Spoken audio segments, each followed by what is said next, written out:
Bismillahirrahmanirrahim.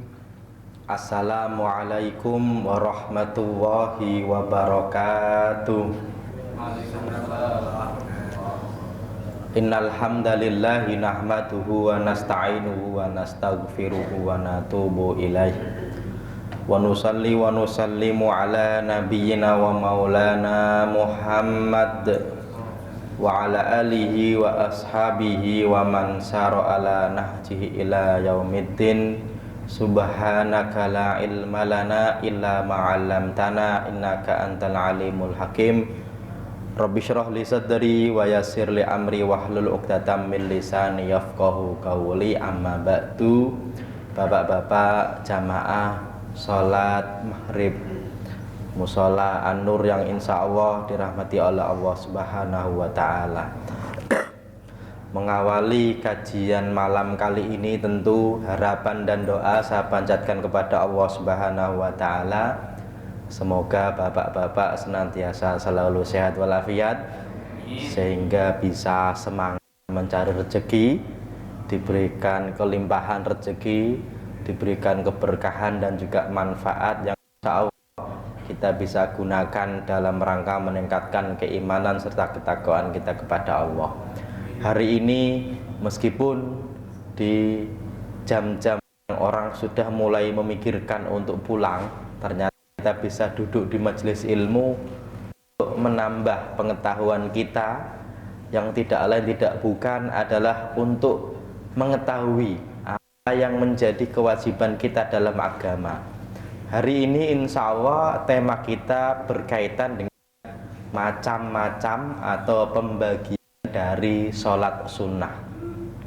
Sebenarnya kalau kita boleh bagi, sholat itu sebenarnya dibagi menjadi dua ya secara hukum. Yang pertama sholat fardu, yang kedua sholat sunnah. Sholat fardu sehari semalam berapa kali? 5 ya Pak ya. Dalam pembahasan sholat, kebanyakan ulama tidak membedakan antara fardu dan wajib. Kalau disebut sholat zuhur itu ya sholat fardu, kadang-kadang juga disebut dengan sholat wajib. Karena fardu dan wajib itu sebenarnya konsekuensi hukumnya sama. Kalau dikerjakan dapat pahala, ditinggalkan dapat dosa. Tapi kalau sholat sunnah dikerjakan dapat pahala, tidak dikerjakan tidak dapat apa? Dosa. Oke ya, ini awalnya. Jadi secara umum itu sholat dibagi dua, fardu dan sunnah atau wajib dan sunnah. Meskipun dalam madhab Hanafi nanti sholat itu ternyata dibedakan antara fardu dan wajib. Kok bisa? Kan fardu ya wajib, wajib ya fardu. Ternyata dalam madhab Hanafi sholat fardu itu ada 5 sehari semalam, yaitu zuhur, asar, maghrib, isya, subuh. Tapi kalau sholat wajib dalam madhab Hanafi, ini dalam madhab Hanafi saja ya, itu ternyata sholat yang Nabi menganjurkan, memerintahkan, dan Nabi tidak pernah meninggalkan. Contoh, sholat fardu itu zuhur, asar, maghrib, isya dalam madhab Hanafi. Tapi kalau sholat wajib dalam madhab Hanafi, contohnya adalah sholat Idul Fitri, Idul Adha. Nabi menganjurkan, Quran memerintahkan. Apa perintah Qurannya? Fasholli li rabbika wanhar, ya, itu perintah. Dan Nabi seumur hidupnya tidak pernah meninggalkan sholat Idul Fitri, Idul Adha tidak pernah ditinggalkan. Makanya dalam madhab Hanafi ini hukumnya adalah wajib. Oke, termasuk contoh lain dalam madhab Hanafi, sholat witir hukumnya wajib. Kenapa wajib? Nabi memerintahkan dan Nabi tidak pernah meninggalkan. Tapi mayoritas ulama menganggap selain sholat 5 waktu berarti hukumnya apa? Sunnah. Oke ya, ini perbedaan istilahnya ya. Hanya saja sholat fardu itu ternyata dibagi 2. Yang pertama namanya fardu ain, yang kedua namanya fardu apa? Kifayah. Bedanya kalau fardu ain tiap muslim yang berakal, yang sudah balik wajib melaksanakannya. Kalau fardu kifayah wajib dilaksanakan kalau sudah dikerjakan sebagian, muslim yang lain tidak mendapatkan dosa ya. Sholat yang hukumnya fardu kifayah yang kita kenal ada sholat apa namanya? Mayit ya. Sholat mayit itu hukumnya fardu kifayah. Kenapa fardu kifayah? Selama orang itu muslim wajib disolatkan. Tapi oleh siapa? Oleh sebagian saja. Kalau sudah disolatkan sebagian, yang lain tidak dapat dosa kalau tidak ada yang mengerjakannya. Oke ya. Di sini insya Allah bisa difahami insya Allah. Adapun ya dalam mazhab Syafi'i ternyata sholat sunnah itu nanti dibagi menjadi beberapa model nama. Ada kalanya disebut dengan tatawwu, kadang disebut dengan sunnah, kadang-kadang mustahab. Yang sebenarnya ini bahasa sebenarnya mempermudah saja. Kenapa? Karena ternyata sholat sunnah itu nanti modelnya macam-macam. Termasuk penamaan sholat sunnah itu ternyata beragam. Ada sholat sunnah yang namanya dari Nabi. Ada sholat sunnah namanya bukan dari Nabi. Contoh, sholat witir dari Nabi namanya ya. Tapi kalau sholat tarawih itu bukan dari Nabi, meskipun Nabi melakukannya ya. Oke, saya bilang sholat sunnah itu modelnya beragam ya. Dalam mazhab Syafi'i sholat sunnah dibagi menjadi 3 model. Yang pertama tatawwu, yang kedua sunnah, yang ketiga mustahab. Bedanya apa? Kalau tatawwu ini para ulama nanti menyebutkan ini, anna tatawwu as-sholati ma lam yarid fi naqlun bi khususiyati bal yaf'alu insanu ibtidaan. Salat tatawwu sebenarnya tatawwu juga sunnah juga, tapi disebutkan secara spesifik dengan istilah tatawwu. Kenapa? Karena sholat disebut sunnah tatawwu itu ketika sholatnya sunnah tapi Nabi tidak spesifik mengerjakannya. Maksudnya apa? Contoh gini. Ini contoh ya. Saya akan punya contoh misalnya ini sebentar. Keutamaan. Oke. Contoh nih. Nah, contohnya mana ini? Oke. Contohnya gini aja. Imam Bukhari itu ya. Oke. Bentar. Imam Bukhari itu tadi mana ini? Imam Bukhari itu kan nulis Sahih Bukhari ya. Teman-teman tahu Sahih Bukhari kan ya? Imam Bukhari itu kalau menulis Sahih Bukhari itu sebelum menulis satu hadis, Pak, itu beliau mandi, mandi, wudhu dengan sempurna, kemudian beliau sholat 2 rakaat. Ya, jadi hadis Sahih Bukhari yang jumlahnya 5 ribuan itu, Pak, setiap beliau menuliskan satu hadis, beliau mulai dengan apa? Mandi, wudhu dengan sempurna, terus sholat 2 rakaat. Pertanyaannya, sholat yang dikerjakan sebelum nulis hadis itu, Pak, kira-kira ada nggak contohnya di zaman Nabi? Ada nggak, Pak? Nabi dulu ketika mau menyampaikan hadis sholat dulu nggak? Enggak ya. Tapi kalau mau nulis hadis kok sholat dulu, boleh nggak, Pak? Boleh ya. Buktinya Imam Bukhari melakukannya. Hukumnya apa, Ustadz? Sunnah, tidak wajib. Tapi penamaannya dalam mazhab Syafi'i disebut dengan apa? Tatawwu. Contoh begini, Pak. Orang itu mau melamar seseorang. Sebelum melamar kok dia sholat dulu, boleh nggak, Pak? Boleh nggak, Pak? Boleh ya. Contoh nih, anak kita nih besok mau mondok atau mau sekolah, malamnya kita sholat dulu biar besok sekolahnya lancar, boleh nggak, Pak? Boleh ya, Pak ya. Oke. Tapi pertanyaannya, Nabi dulu melakukannya nggak? Ya kan anaknya Nabi nggak sekolah, ya sekolah nggak? Tapi kalau orang kok sebelum melakukan sesuatu kok sholat dulu, itu boleh nggak? Boleh kan ya? Boleh. Itu namanya sholat tatawwu, meskipun hukumnya sunnah. Tapi kalau ditanya dalilnya itu umum, dalil umum. Ya, dalil umum maksudnya ya kita kalau melakukan suatu sholat itu ya boleh, meskipun tidak ada secara spesifik dalilnya. Oke ya. Nih, tatawwu wa huwa ma lam yarid fi naqlun bi khususihi bal yunshi'ul insanu ibtidaan. Ya, jadi sholat yang ya tidak ada dalil secara khusus untuk dikerjakan, tapi kalau dilakukan itu boleh dan seseorang memulai untuk dirinya sendiri. Ini namanya apa? Tatawwu. Oke. Contoh lain misalnya gini. Imam Ahmad bin Hambal itu, Pak, beliau itu semalam itu ceritanya beliau sholat 300 rakaat. Ya, ini cerita anaknya ya. Cerita anaknya itu gini. Anaknya beliau itu katanya gini. Beliau itu kalau malam itu sholat 300 rakaat. Oh, sebentar. Nih ada hadisnya gini. Cerita dari anaknya. Oke. Ya. Jadi kalau kita bicara mengenai sholat tatawu, salah satu contohnya tadi sholatnya Imam Bukhari ketika sebelum menulis hadis, termasuk sholatnya Imam Ahmad bin Hambal setiap sehari semalam, kira-kira kalau dihitung sama anaknya itu 300 rakaat. Pertanyaannya, sholat apa itu? Ya sholat sunnah, tapi dalam pembahasan ulama namanya disebut dengan tatawu. Ya tatawu ya, tapi hukumnya sunnah.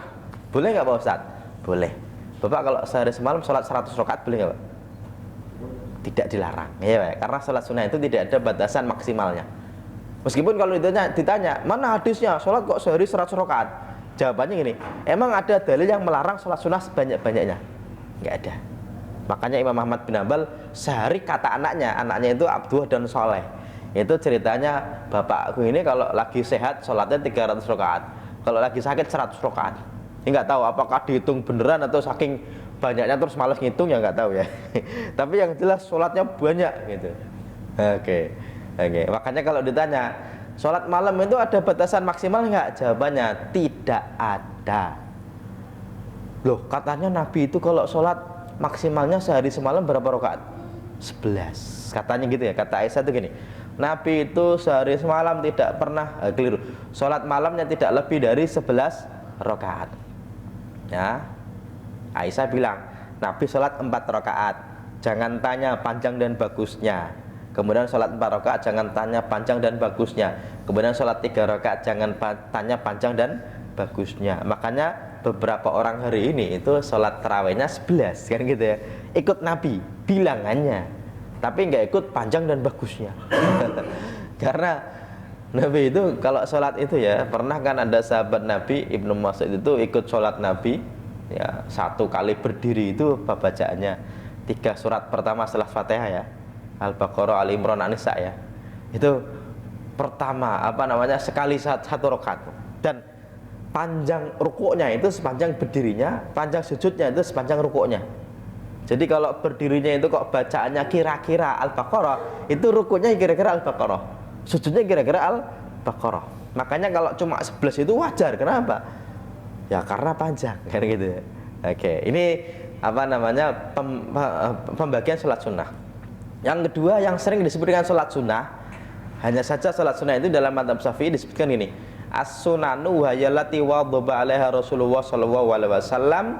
Pembagian yang kedua dari sholat sunnah itu disebut dengan sholat sunnah, yaitu sholat yang sering dilakukan oleh Nabi meskipun tidak wajib, namanya sholat sunnah ya. Contoh sholat qobliyah dan ba'diyah itu dalam madzhab Syafi'i bukan disebut dengan tatawu tapi sholat sunnah. Oke. Ada juga yang disebut dengan mustahab. Mustahab ini ya, sholat yang dilakukan oleh Nabi kadang-kadang. Kalau sholat witir Nabi nggak pernah meninggalkan, itu Nabi nggak pernah meninggalkan. Tapi kalau sholat duha Nabi tidak merutinkan ya. Makanya dalam pembagian sholat sunnah disebut dengan sholat apa? Mustahab, yang sebenarnya semua itu tergolong dalam bab sholat sunnah. Ini hanya cuma mengklasifikasi saja, karena model sholat sunnah itu beragam. Nanti sunnah pun ada baginya menjadi 2. Yang pertama sunnah muakkadah, yang kedua ghairu muakkadah ya. Ini pembagian saja, tapi semuanya sholat sunnah. Oke. Semoga nggak bingung, ini hanya cuma pengistilahan saja ya Pak ya, dari para ulama ya Pak ya. Karena ternyata model-model yang dilakukan oleh Nabi dalam bab sholat sunnah itu berbeda ya, tidak sama. Oke. Kita akan lanjutkan. kita akan pindah ya, subbab yang berikutnya adalah keutamaannya. Oke. Kalau kita bicara mengenai keutamaan dari sholat sunnah itu, ini sebenarnya Pak, orang itu sebisa mungkin selesai dulu sholat wajibnya. Kalau selesai sholat wajib baru berbicara mengenai sholat sunnah ya. Meskipun bukan berarti kalau sholat wajibnya nggak selesai, bukan berarti nggak boleh sholat sunnah, bukan. Tapi ibarat orang pakai baju Pak, itu kalau bisa ya pakai celana dulu, baru mikirin gespernya, kan itu Pak ya. Minimal itu dulu. Kalau mikirin gespernya apa dulu, baru celananya apa, itu kebalik ya. Cuma seharusnya Pak, kita itu sudah tidak di level wajibnya itu sudah penuh atau belum, harusnya ya Pak ya. Tapi kalau masih berbicara mengenai sholatnya kok masih Senin Kemis, itu berarti ya keimanannya masih Senin Kemis juga ya Pak ya. Oke. Nah, kalau kita bicara tentang keutamaan gini. Yang pertama Pak, yambahi likulli ahadin al-muhafadhu ala nawafil wa aksar minha. Ini salah seorang ulama menyebutkan kalau bisa itu sehari setidaknya ibarat orang makan itu jangan cuma nasi doang ya Pak ya. Nasi itu utama. Tapi Pak, kalau bisa ya lauknya yang enak-enak. Ibarat orang makan itu Pak, nasi itu utama. Tapi bisa enak bisa tidak kan tergantung lauknya ya Pak ya. Tergantung lauknya. Tapi kalau makan kok lauk doang, itu ibaratnya ya belum sempurna. Nah, yang pertama apa? Keistimewaan, keutamaan dari sholat sunnah itu menutupi kekurangan dalam sholat fardu. Oke, ini penting Pak. Kenapa? Maaf ya, ini lagi gatal tenggorokannya nih Pak.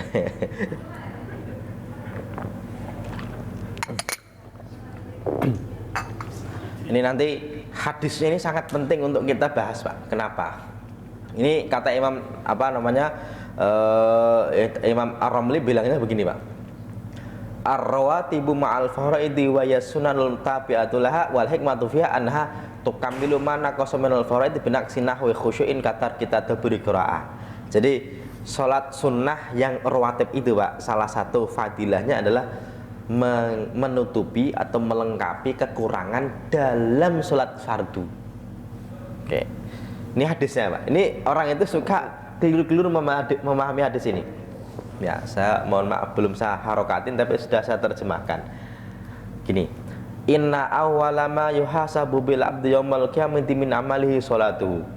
Yang pertama kali dihisab dari seorang hamba dari amalnya adalah apa?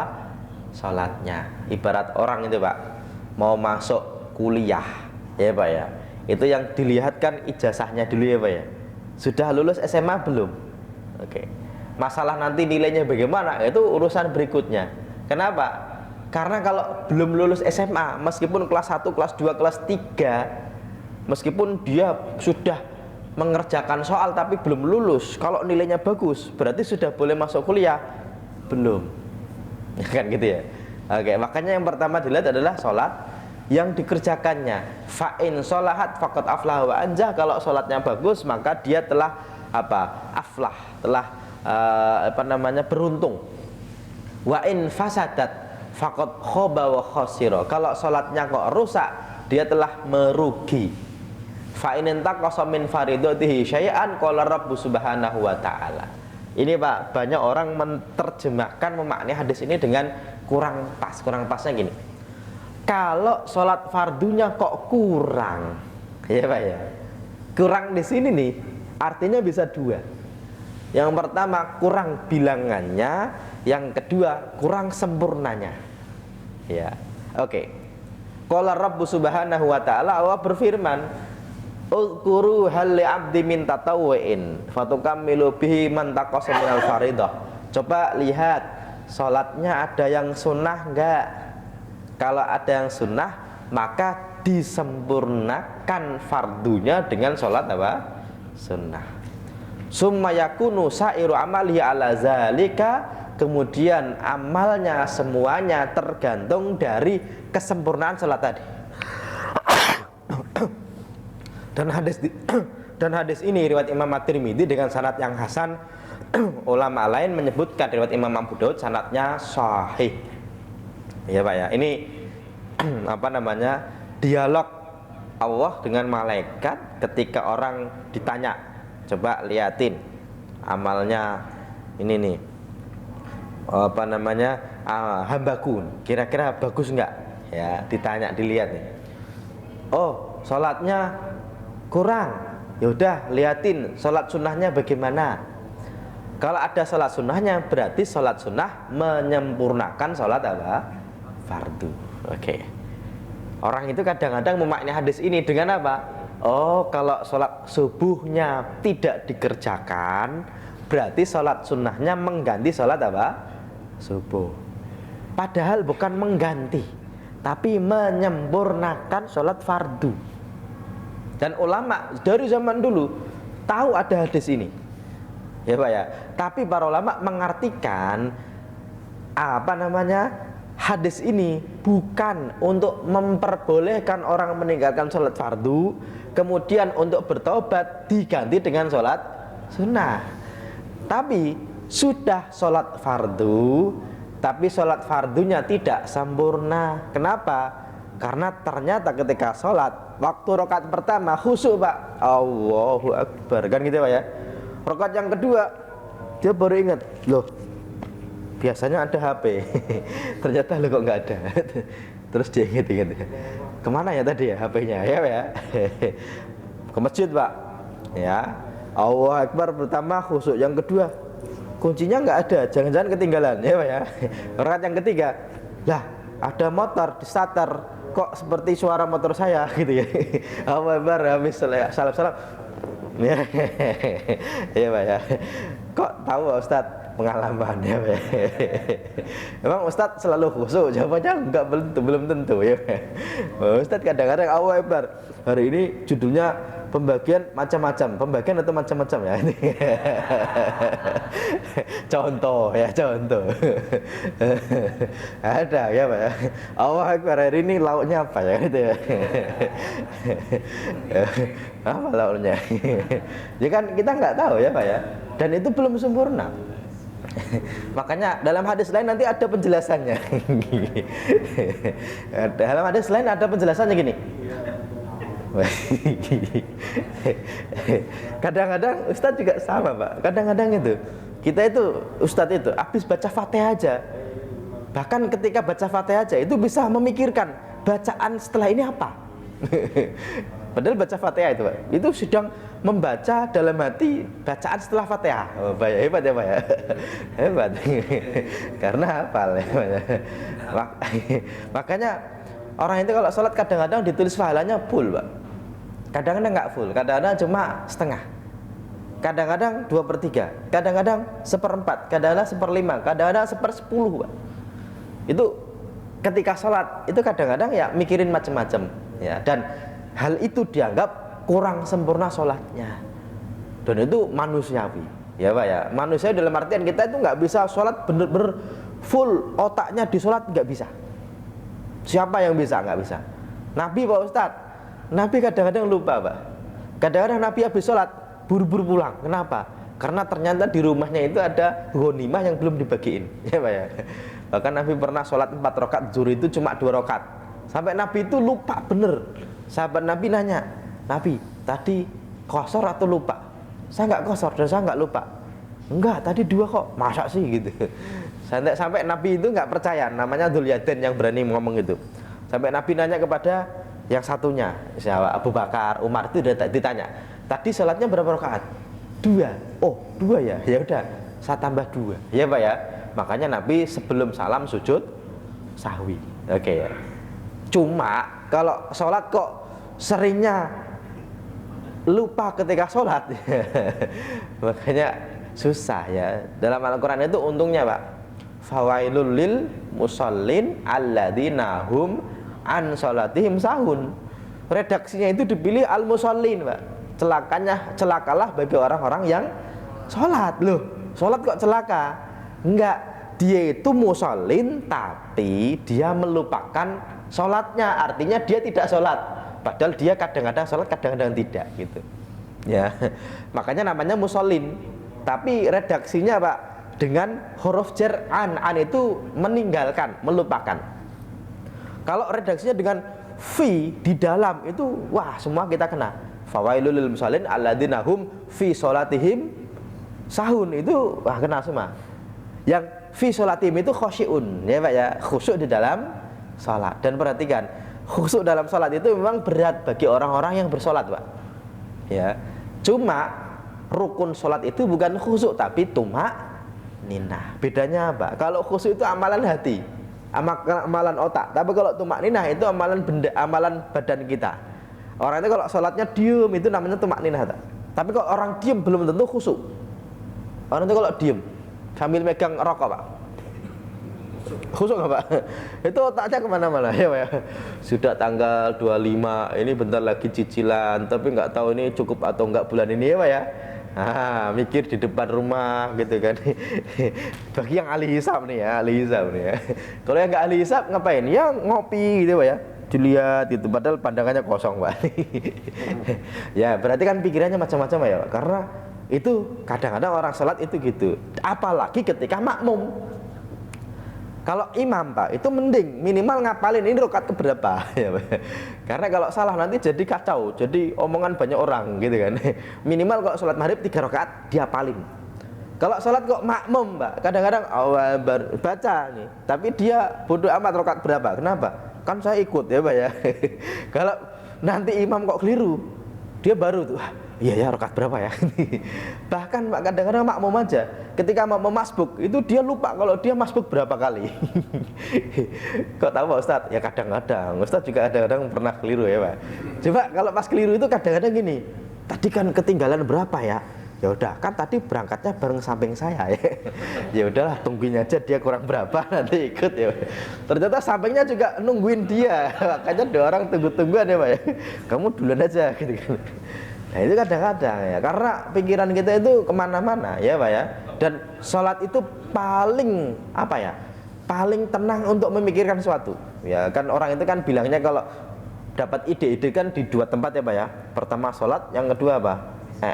Di toilet kan merenung gitu kan. Sholat itu juga sama. Dan ternyata Pak itu ya ada setan yang mengingatkan hal itu ya. Khonzab namanya Pak ya. Atau ada setan itu yang bilang gini, udkur kada wa kada, udkur kada wa kada.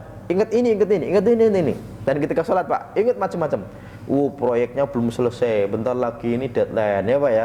Bentar lagi Agustus ini belum pasang bendera gitu. Macam-macam Pak. Nah, untuk menyempurnakan itu ya dengan sholat sunnah. Makanya perhatikan, setiap sholat fardu pasti ada qobliyahnya. Meskipun ada muakkadah, ada ghairu muakkadah. Ya Pak ya, setiap sholat fardu. Zuhur muakkadah, asar muakkadah, maghrib ghairu muakkadah, isya ghairu muakkadah, subuh muakkadah. Makanya antara maghrib dan isya meskipun tidak ada hadis spesifik menyebutkan kesunahannya, ya Pak ya, tapi sebelum sholat fardu ada sholat apa? Sunnah. Sebelum sholat isya. Karena nanti ada perdebatan. Ada yang bilang sebelum sholat maghrib, sebelum sholat isya itu nggak ada dalilnya. Bener, nggak ada dalilnya. Tapi sebelum sholat fardu ada sholat apa? Sunnah.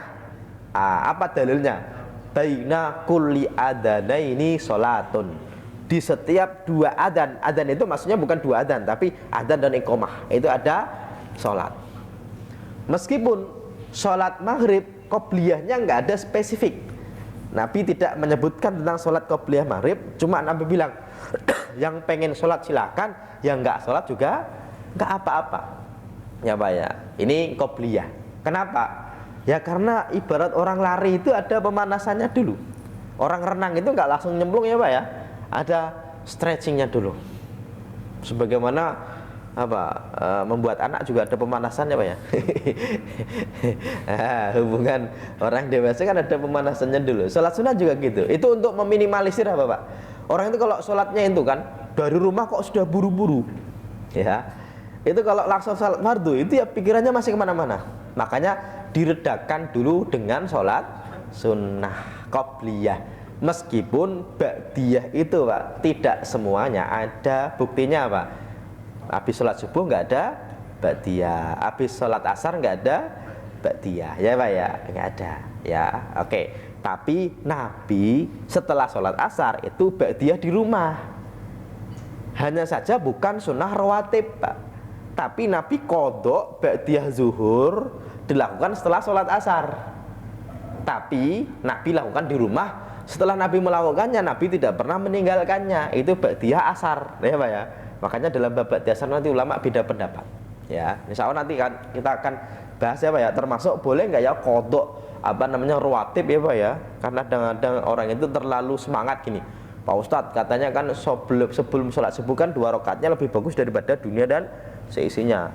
Kalau telat Pak Ustadz nyampe masjid kok sudah sholat, boleh nggak qadha ba'diyahnya keliru, qadha qobliyahnya di setelah sholat subuh? Nanti ulama beda pendapat. Ada yang bilang boleh, ada yang bilang nggak boleh.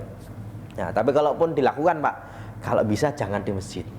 Ya, buktinya Nabi ketika ba'diyah zuhur diganti di setelah asar, Nabi lakukan di rumah. Kenapa? Karena nanti kalau Bapak lakukan di masjid, kadang-kadang orang itu aneh, heran ya Pak ya. Herannya apa? Habis sholat subuh kok sholat lagi, sholat apa kan itu Pak ya. Nah, orang kadang-kadang bertanya-tanya. Tapi ada ulama yang memperbolehkan.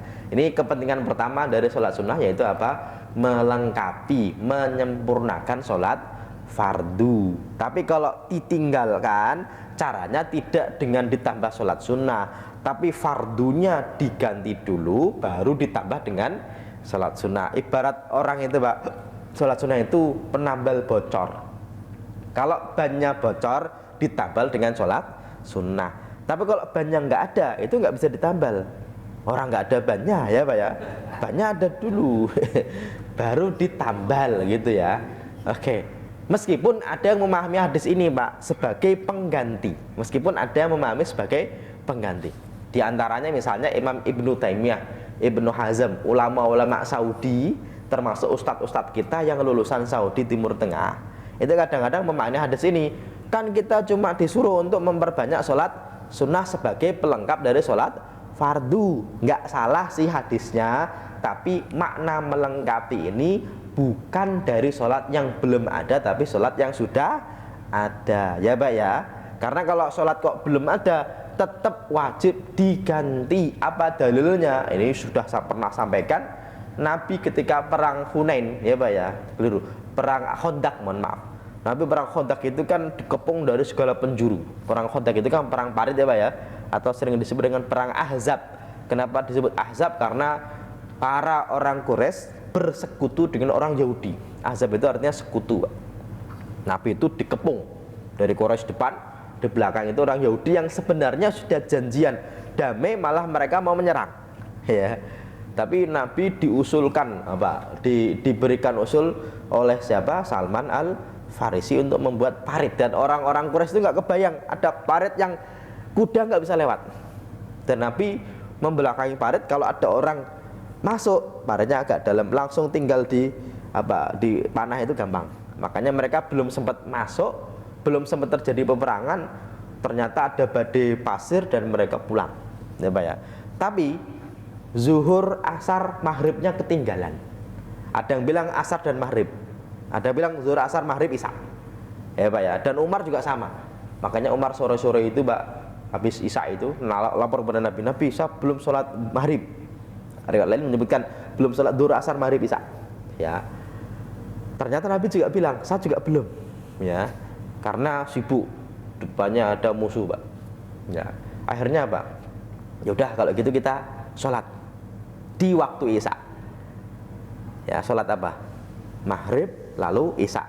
Kalau riwayatnya menyebutkan yang ditinggalkan zuhur, asar, maghrib, isya, Nabi melakukan zuhur 4 rakaat, kemudian asar 4 rakaat, maghrib 3 rakaat, baru sholat isya. Meskipun dalam keadaan perang ya Pak ya. Karena Nabi dan sahabat Nabi tidak ada dalil yang mereka sengaja meninggalkan sholat. Kalaupun ada, karena ketiduran atau karena kelupaan.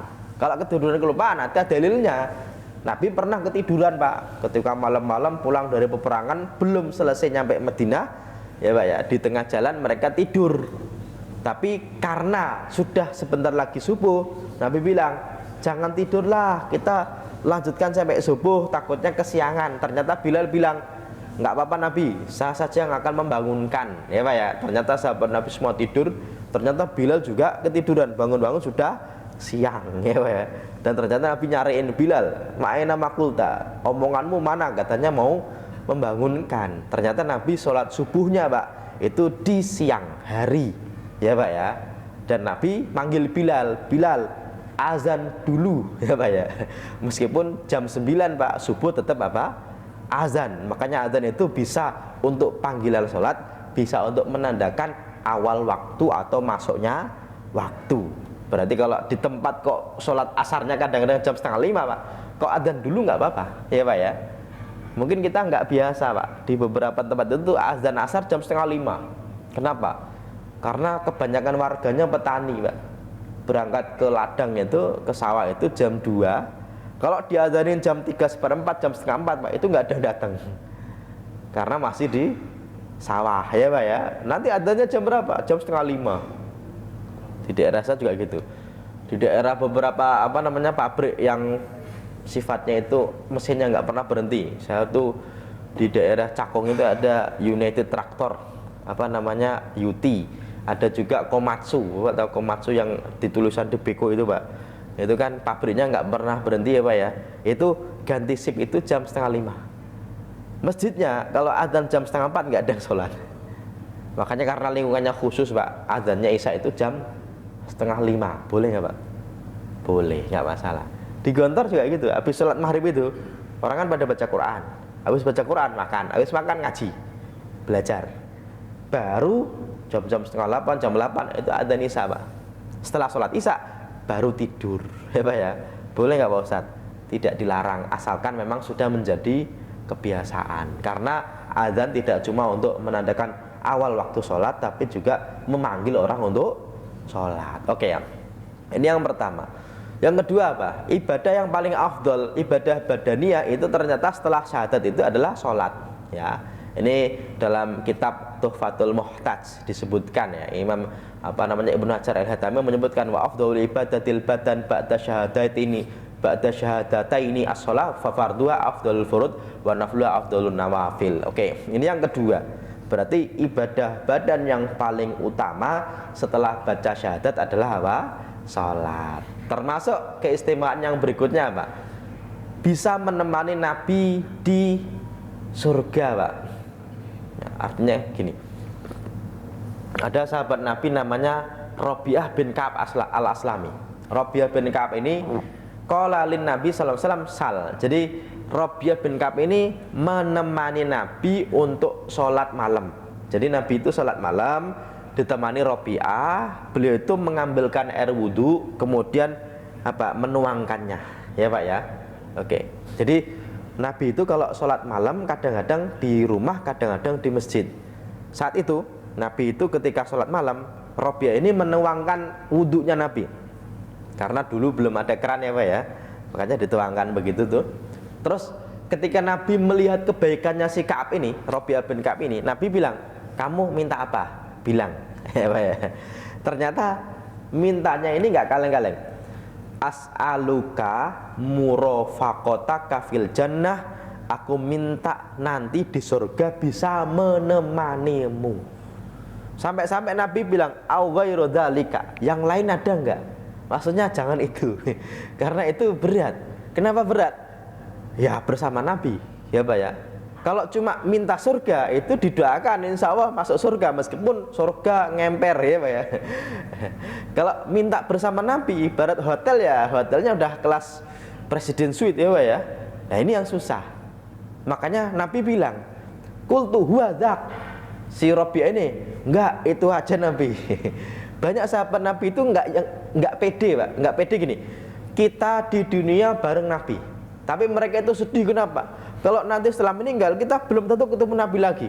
Orang beda, ya Pak ya. Nabi itu maksum, dan Nabi itu di Ar-Rafiq ala-ala, ya tempat yang tertinggi lah.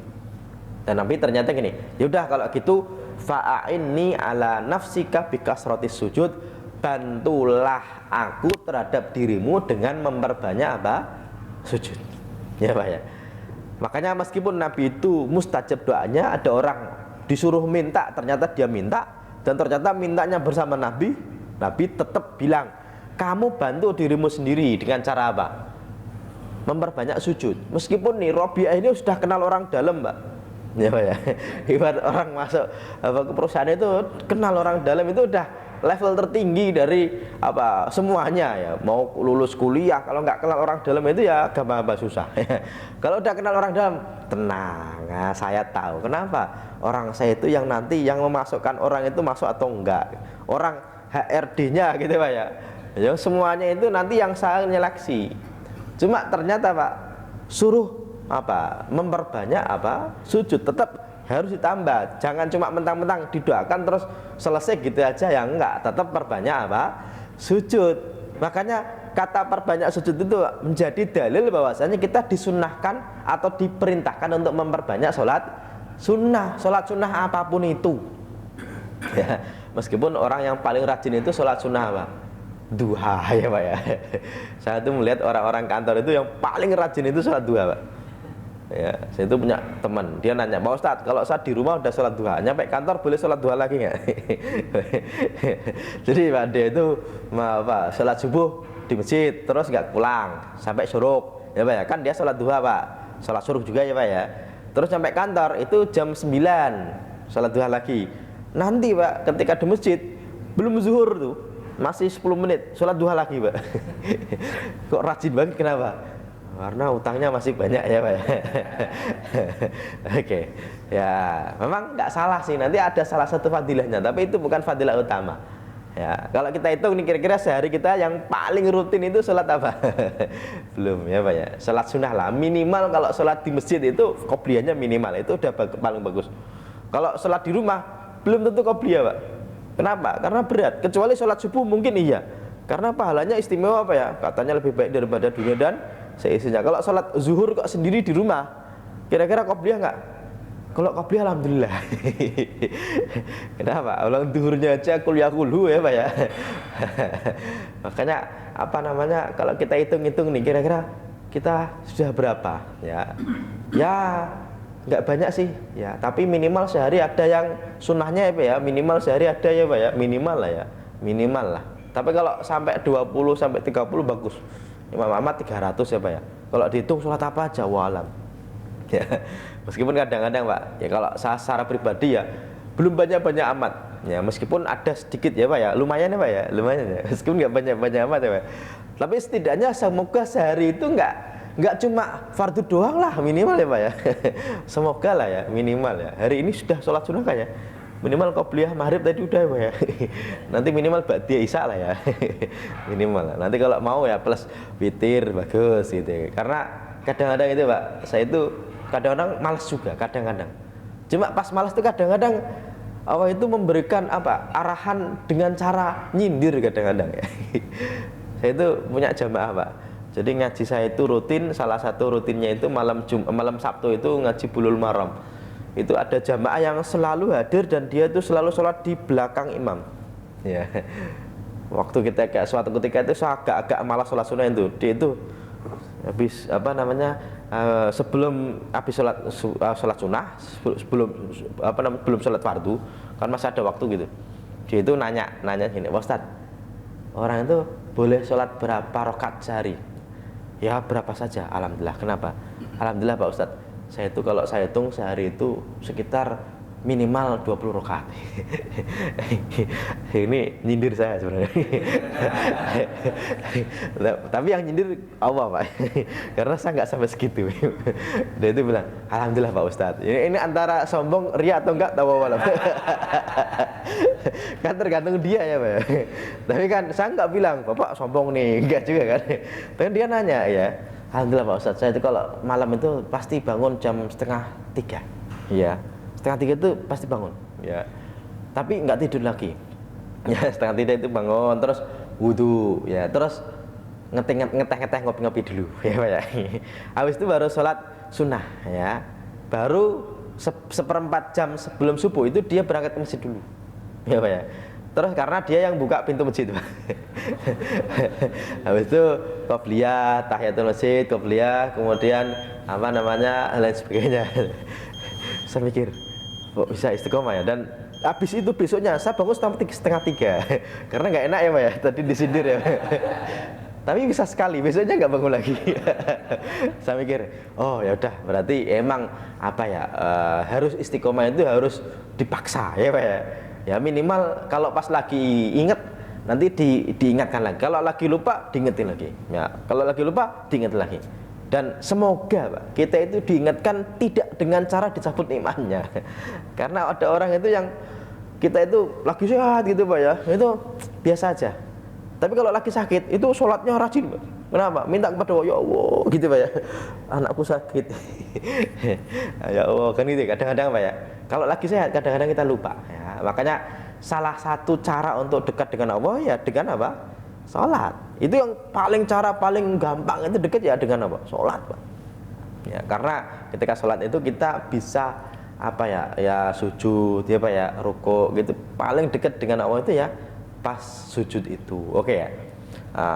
Ini apa namanya yang kedua. Yang ketiga dosanya berguguran ketika rukuk dan sujud, ya Pak ya.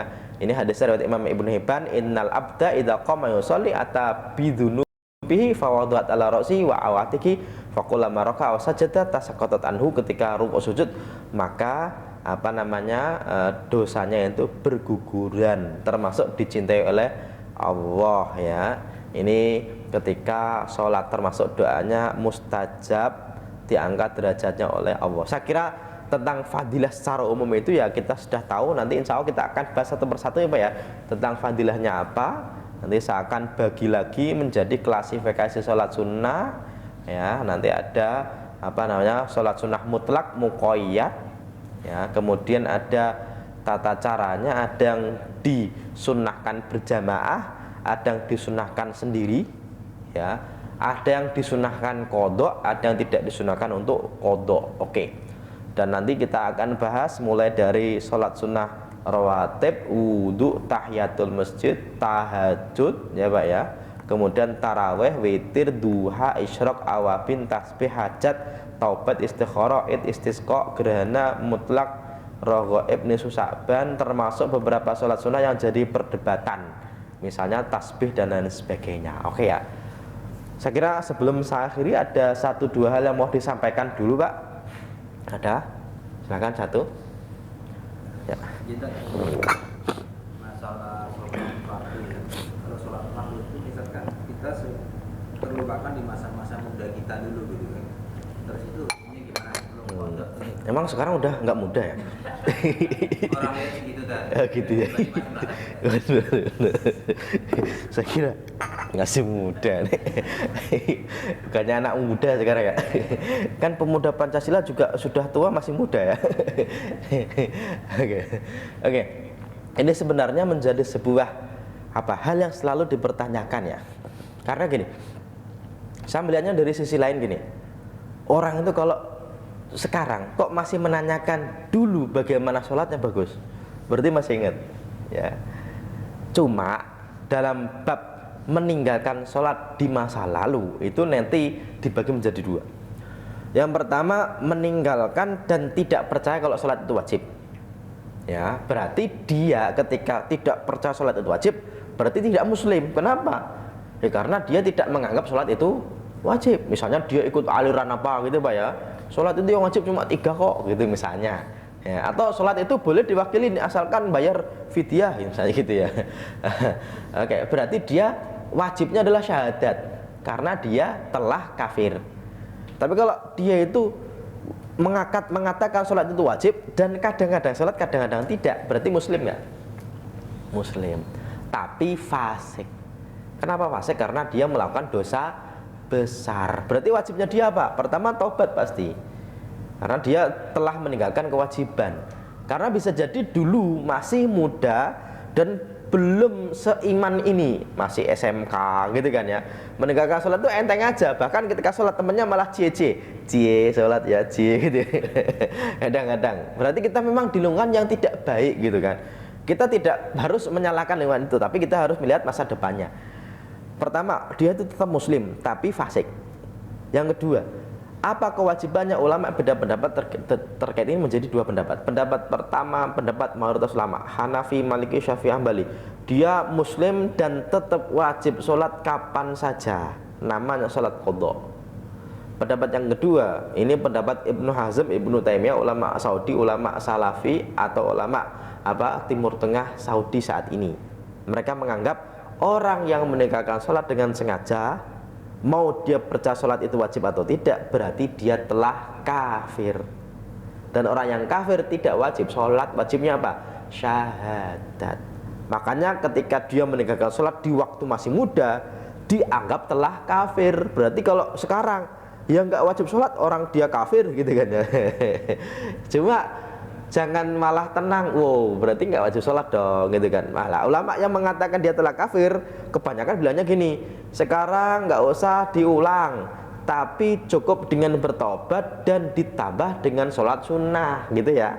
Karena begitu tuh Muhammadiyah, Persis, terus ulama Saudi, ulama-ulama Salafi sekarang gitu kan, Ustadz Khalid dan lain sebagainya, Ustadz Firanda dan sebagainya, itu menganggap dia tidak wajib mengganti. Itu satu poin. Tapi poin berikutnya, kenapa tidak wajib mengganti? Karena dianggap apa? Kafir. Dan memang ada hadis, al-ahdul ladzi bainana wa bainahumus shalah faman tarakaha faqad kafar. Perjanjian antara kita dan mereka adalah salat, siapa yang meninggalkannya maka telah apa? Kafir. Lah di sini nih tidak disebutkan meninggalkan itu dalam posisi apa. Kalau para ulama yang lain 4 mazhab mengatakan ini, meninggalkan salat secara mutlak dan tidak sholat sama sekali dan menganggap sholat itu tidak wajib, berarti dia kafir. Kalau kadang-kadang sholat, kadang-kadang tidak, berarti dia tidak kafir tapi fasik. Dan nanti kalau dia kok ingat, berarti tetap wajib apa? Mengganti. Tinggal kita pilih yang mana. Kalau pilih yang tidak mengganti, enak di dunia, santai. Kenapa? Ya nggak usah ganti, udah tinggal sholat sunnah aja kan gitu ya. Tapi khawatirnya nanti jadi pertanyaan di akhirat. Ya, kan ada hadisnya katanya suruh apa? Lihat sholat sunnahnya, nanti akan disempurnakan dengan sholat sunnah. Jawabannya, pengertian mengganti itu tidak ada dalam hadis tadi, tapi menyempurnakan. Berarti sholat sunnah menyempurnakan sholat fardu gitu ya. Nah, menurut ulama mengatakan diganti, kenapa? Kalaupun nanti ada tes-tesan, dilihat absennya sholat gimana nih, kok banyak merah-merah ini nih, kita bisa lihat. Tolong liatin 2023 itu saya tambahin itu untuk mengganti dulu-dulu. Oh ya bagus. Ya udah sono masuk. Kan itu Pak ya. Tapi kalau ternyata ini kok bolong-bolong, katanya ini kok boleh diganti dengan sholat sunnah. Kata siapa? Kata Ustadz, ada hadisnya. Ada. Itu bukan mengganti sholat sunnah tapi menyempurnakan sholat fardu kan itu Pak ya. Berarti nggak diganti dong. Enggak sih. Waduh, ya kan itu ya. Khawatirnya ya Pak ya. Makanya pilihan yang terbaik adalah tetap diganti. Dalilnya apa? Dalilnya tadi, Nabi ketika ketiduran tetap diganti, kelupaan tetap diganti, Nabi meninggalkannya ketika perang Khandaq juga diganti. Tapi kalau sahabat Nabi ada nggak yang meninggalkan sholat dengan sengaja? Jawabannya tidak tahu ada atau tidak. Tapi kayaknya sih nggak ada. Makanya dalilnya secara spesifik nggak ada. Ya Pak ya, dalilnya secara spesifik nggak ada karena di zaman itu yang nggak ada yang meninggalkan dengan sengaja gitu ya. Cuma masalahnya gini, saya ini alhamdulillah hijrah Pak Ustadz, tapi sholatnya baru sekarang ya Pak ya. Nah ini yang agak repot nih Pak ya. Saya pernah menyampaikan gitu, dan ternyata jamaahnya sudah oke Pak Ustadz, saya ikut pendapat yang mengganti sholat. Oke, ternyata Pak, nah ini udah habis waktunya berarti. Gak bisa ditambah waktunya dikit. Gak di warnet ya. Oke. Cuma gini, jamaah saya itu dulu jadi pramugara di salah satu maskapai Indonesia yang terkenal. Dia itu bilang gini, Pak Ustadz, mohon maaf banget, saya sih pengennya ganti, tapi saya itu baru sholat setelah saya pensiun, usianya 65. Berarti dia nggak sholat itu Pak, sejak dia muda sampai usia 65 itu gimana ya? Wah, saya nggak bisa jawab gimana ya. Ya udahlah Bapak tobat aja. Kenapa? Yang membunuh 99 plus 1 aja orang dia tobat diterima, kok semoga Bapak diterima gitu ya. Tapi kalau nggak diterima gimana Pak Ustadz? Ya nggak tahu. Ya ini semoganya ya Pak ya, semoganya. Makanya caranya paling bagus ya tetap diganti. Kapanpun Pak Ustadz, kapanpun. Boleh Pak, setelah sholat isya, sholat nih 4-2-4-4-3. Berarti setelah sholat isya kita qadha untuk 1 hari. Itu yang paling bagus. Karena kalau qadha kok lebih dari 1 hari Pak, itu yang paling bagus kalau diurutkan sholatnya. Ya, zuhur, kemudian asar, kemudian maghrib, kemudian isya, kemudian subuh. Nanti besok lagi gitu, zuhur, asar, maghrib, isya, subuh. Ya, berarti capek dong Pak Ustadz. Ya, itu sebagai pengganti. Dulu kan nggak capek ya Pak ya. Makanya sekarang diganti gitu. Itu paling apa ya? Paling aman dan pendapat mayoritas para ulama. Hanafi, Maliki, Syafi'i dan Hambali. Tapi kalau nggak ikut pendapat itu ya nggak apa-apa. Karena memang itu debatable, dalilnya tidak ada spesifik. Tidak ada menyebutkan spesifik. Cukup insya Allah ya. Oke. Saya kira cukup dan kita akhiri dengan baca hamdalah alhamdulillahirabbil alamin dan doa kafaratul majelis subhanaka wahumma wa bihamdika asyhadu an la ilaha illa anta astaghfiruka wa atubu ilaik. Assalamualaikum warahmatullahi wabarakatuh.